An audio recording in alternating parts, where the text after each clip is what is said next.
Great. It is with great pleasure that I introduce Myoshin Kate McCandless.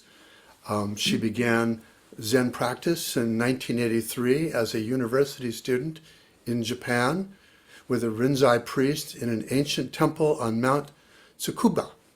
Later, along with her partner in life and Zen, Shimon Michael Newton, she moved to Kyoto and practiced Soto Zen with Shohaku Akumura for 3 years.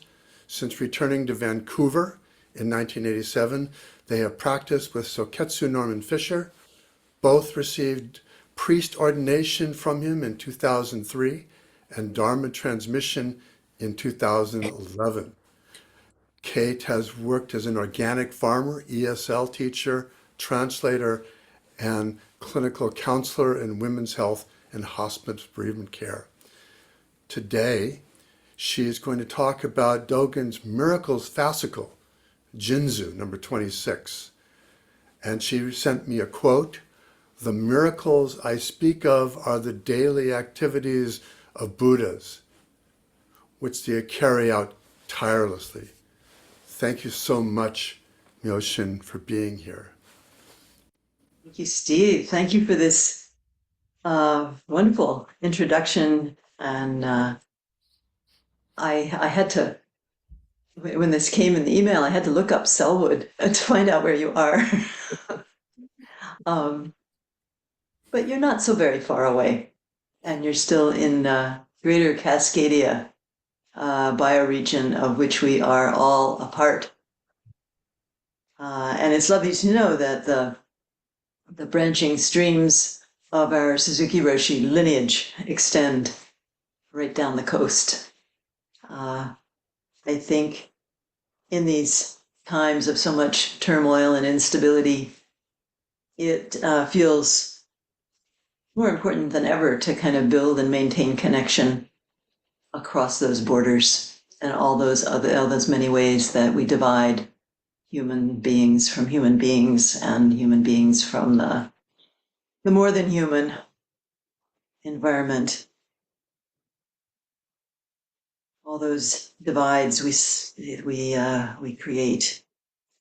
I think our vows, I've been feeling very deeply that our vows call upon us to be bodhisattvas without borders these days.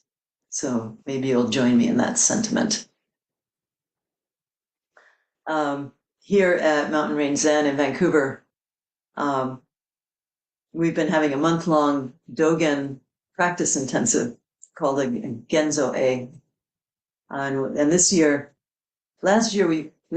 we focused on, I don't know how many of you are familiar with Dogen's Shobo Genzo, two volume and now 8-volume fully annotated translation of Dogen's masterwork. How many people are in your Sangha who are right here right now are quite new? Or are you mostly, yeah, there's a couple of new timers, so might not be that familiar with Dogen, who was the Japanese monk who in the 13th century made the perilous voyage to China and practiced there for about 5 years and brought this particular way of practice back to Japan. And over the course of 600 years, it's come eventually to us here on this continent. So Dogen was a prolific writer and a poet, and his work is notoriously difficult. Some of you may already be acquainted with how difficult it is. And yet, it's partly because it's so full of references to earlier Zen, like early Chinese Zen lore and texts, and even earlier Buddhist literature. But it's also because of Dogen's particularly idiosyncratic way of using language to subvert language. He likes to turn everything kind of upside down and inside out to jostle us out of our conventional dualistic ways of thinking and operating. But despite all that, plus it's written in, classical Japanese. So despite the difficulty of Dogen, it's worth unpacking. It's worth unpacking all the complex cultural and Zen references. And once we get a feel for what Dogen's doing, and the more you read Dogen, you see the way images and phrases reappear and weave together, and suddenly just a Dharma gate will open, almost unexpectedly, and we get a refreshed, deeper, wider perspective on our practice. So right from the very beginning, when Michael and I practiced in Kyoto with Shohaku Okumura, who's one of the main people who's translated Dogen and explained Dogen to us here in the West, right from the beginning, I don't know, Dogen just went straight in. And so I thought, because I'm so immersed right now, that's what I would do, is share with you from a few passages from the Dogen text called Miracles, which is how we opened our month-long practice intensive. The Japanese is Jinzu, which translates more literally as spiritual powers. But in Kaz Tanahashi's translation, which is probably what most of you have, if you do, he calls it miracles. So when I say the word miracle, what comes to mind? Anybody just unmute and say, when I say miracle, what comes to mind? The blind shall see. The blind shall see. Walking on water. Walking on water, right? Extraordinary. Extraordinary, supernatural, The right? miracle of recovery. Yeah, so healing, right? What unbidden? Often unbidden. What comes unbidden? Yeah. For any of us who grew up in a Christian tradition, the virgin birth and resurrection, right, are central to Christian belief. And there is the story of the loaves and fishes multiplying to feed the masses, assembled to hear Jesus' teaching, and of course, healing of the sick, the lame, and the blind. And then there are the miracles performed by saints. Person has to, I did not grow up Catholic, so I had to check this. Person has to have performed 2 verified miracles to become a saint. And these can and often do happen after the person's death through the medium of a bone relic or a piece of coffin. These miracles, verified miracles, can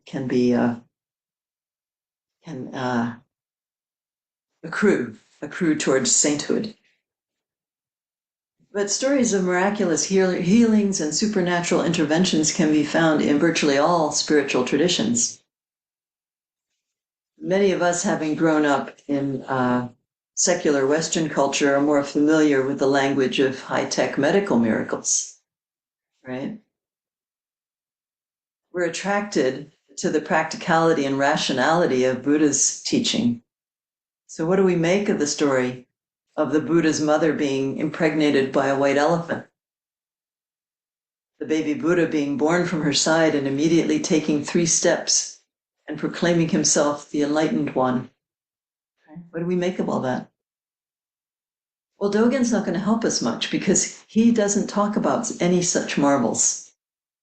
He begins with that quote, "The miracles I am speaking of are the daily activities of Buddhas which they do not neglect to practice." That phrase, the daily activities of Buddha, in Japanese is Bukke no Sahan, which is literally the tea and rice of the house of the Buddha, or Buddhas. There's no plural or singular. The tea and rice of the house of the Buddha. Isn't that lovely? Making and drinking tea, cooking and eating rice. The everyday homely activities of a Buddha. Even now, Buddhas do not neglect them. And then he says, miracles are practiced 3,000 times in the morning and 800 times in the evening. So that's Dogen's way of saying continuous practice. Continuous practice is a phrase that appears in Dogen over and over again.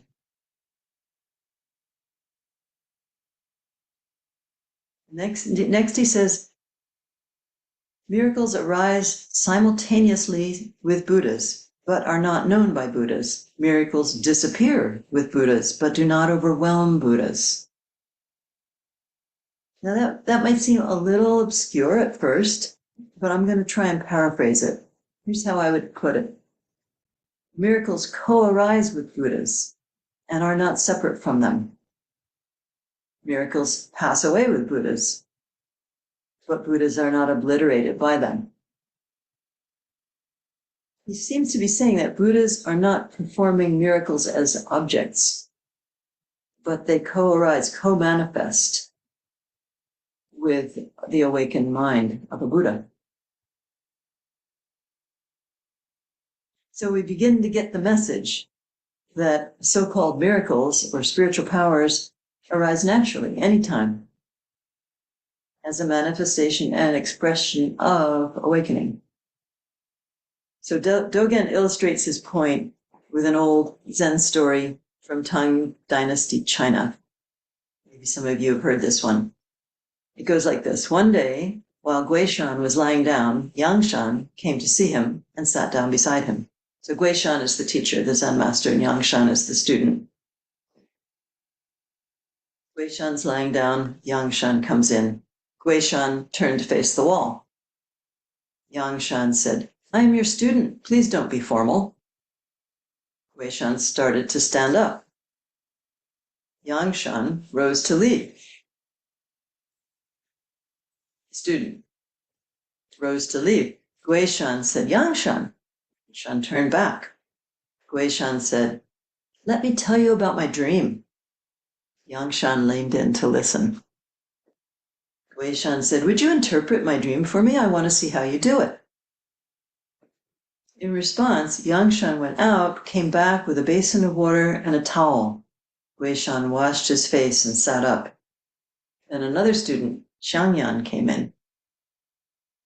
Guishan said to the new student, "Yangshan and I have been performing advanced miracles.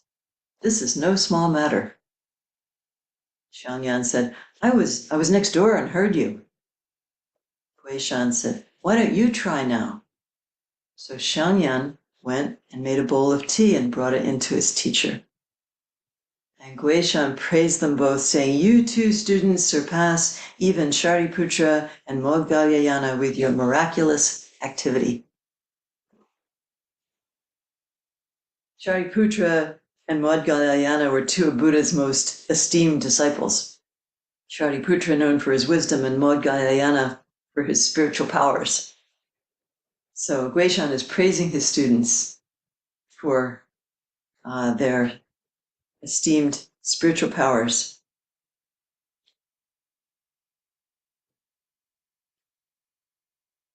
Of bringing a basin of water and a cloth, bringing tea.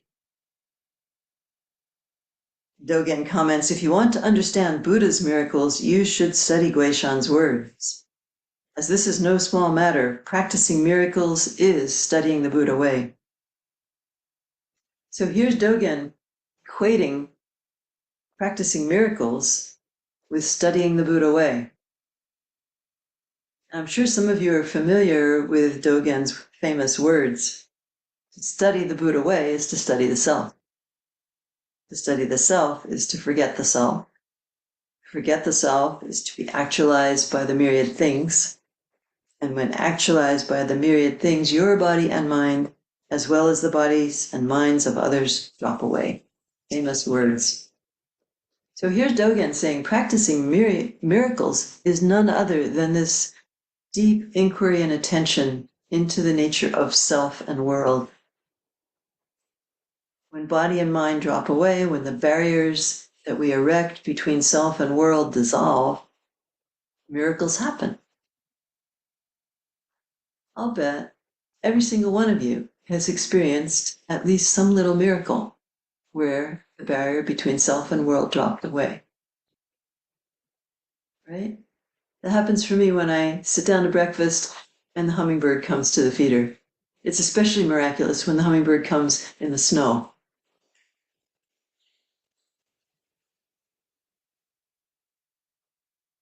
And then Dogen goes on to make a distinction between minor miracles and great miracles. He says the 5 or 6 miraculous powers are minor miracles. So the 6 miraculous powers, or 6 spiritual powers, are the paranormal vision, paranormal hearing, power to know others' minds, the power to know one's own or others' past lives, and paranormal physical abilities. Here's the list of paranormal physical abilities.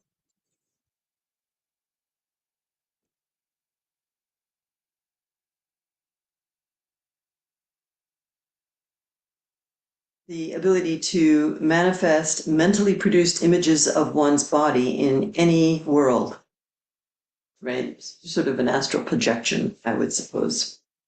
To disappear, to pass through solid objects, to enter the earth, to walk on water, to fly, to touch the sun and moon, and to ascend to the heavens of Brahma, to cause the earth to shake, and to produce fire and water from the sides of one's body. Those are the physical, spiritual manifestations of spiritual power. All those Dogen calls minor miracles. But the sixth, those were all under the first 5. The 6th spiritual power is the power to transform the 3 poisons of greed, hatred, and ignorance. Which I think Dogen is implying that the first 5 are kind of show-off powers. And the 6th is fundamental to awakening. He goes on, he says, the reason I call them minor miracles is that they're limited by circumstances and depend on special practices and realizations. They may occur in this lifetime, but not in another lifetime. They may be available to some people, but not to others. They may appear in this land, but not elsewhere. They may appear at times other than the present moment, but not at the present moment. So I think he's saying, don't get all excited about these superpowers, right? We tend to we're into superpowers in our culture. Saying don't get excited about them, however seductive they may be, because they're relative to time and place and circumstances. They're not enduring. You may not be able to summon them when you want, and they might pop up when you don't want them. If you're not fully in control of your superpowers, you might get in trouble. And if you strive for them and take pride in them, you're setting yourself up for a fall.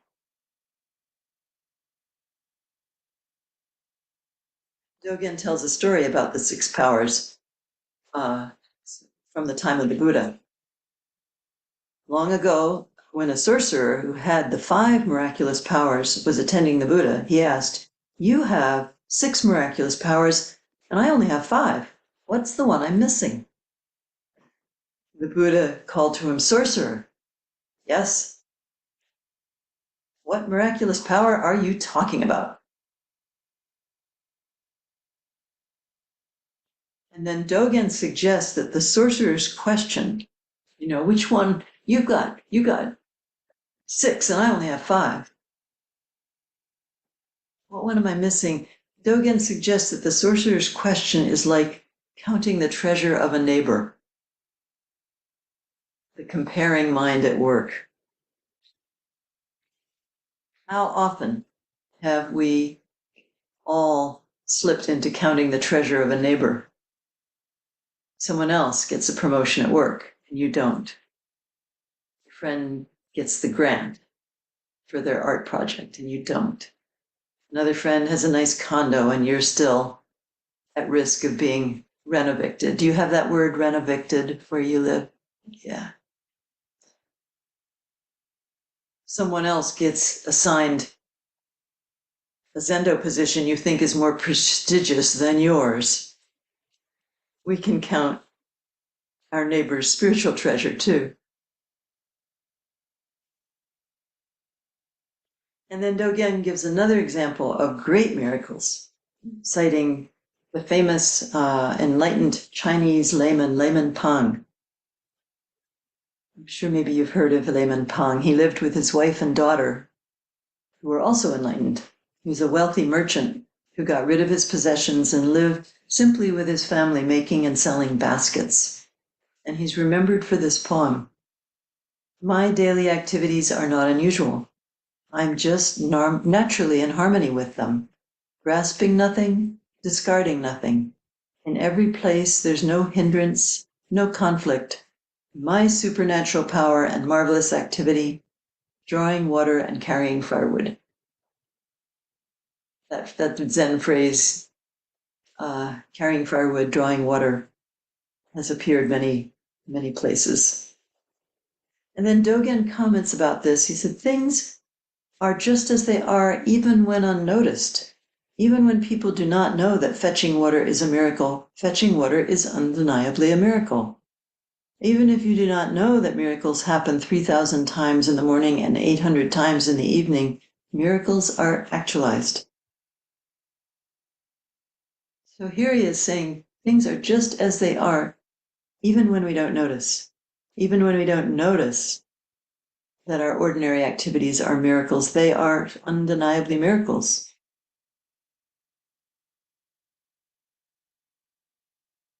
In other words, all the time, miracles are actualized. What does he mean?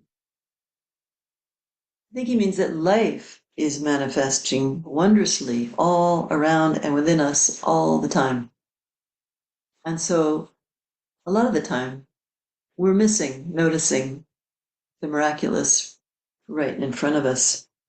The Baal Shem Tov, the 18th century Jewish mystic and rabbi, founder of the Hasidic movement, knew what Dogen knew. He said, the world is full of miracles, but we put our fingers in front of our eyes and refuse to see them. If he were here today, he might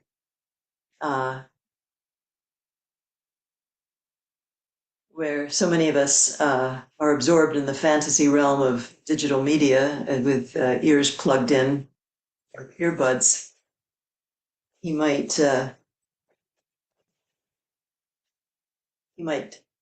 to us, you put your screens in front of your eyes and miss the everyday miracles all around you. He might say, open your eyes, ears, nose, body, and mind to the boundless and miraculous specificity of each moment. I think he was right on the same track as Dogen. The great Chilean poet Pablo Neruda expressed his sense of the miraculous in odes to ordinary things, odas elementales. He described the hummingbird in Oda al Picaflor. This is just part of it, just a few lines. O tiny living lightning, when you hover in the air, you are a body of pollen, a feather, a hot coal. You are a sunseed, plumed fire, a miniature flag in flight, a petal of silenced nations, a syllable of buried blood, a feather of an ancient heart, submerged.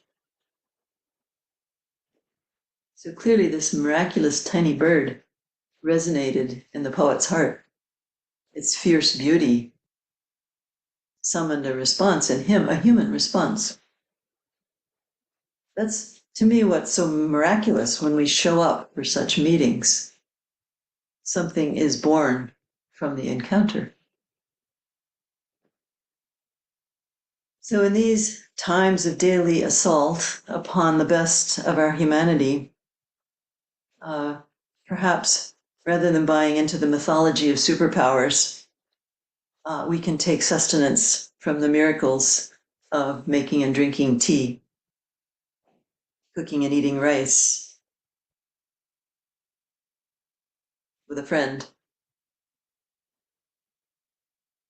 giving and receiving. I don't know if sometimes you chant the traditional Zen meal chant. Towards the end, it says, "May we realize the emptiness of the three wheels: giver, receiver, and gift." That's a miracle. I think right now the world really needs us to stay sane and grounded and kind and generous, and to know our fear, to know our own anger, and choose not to be driven by them. Practice not being driven by them. And what better way than each day to open to a few ordinary miracles?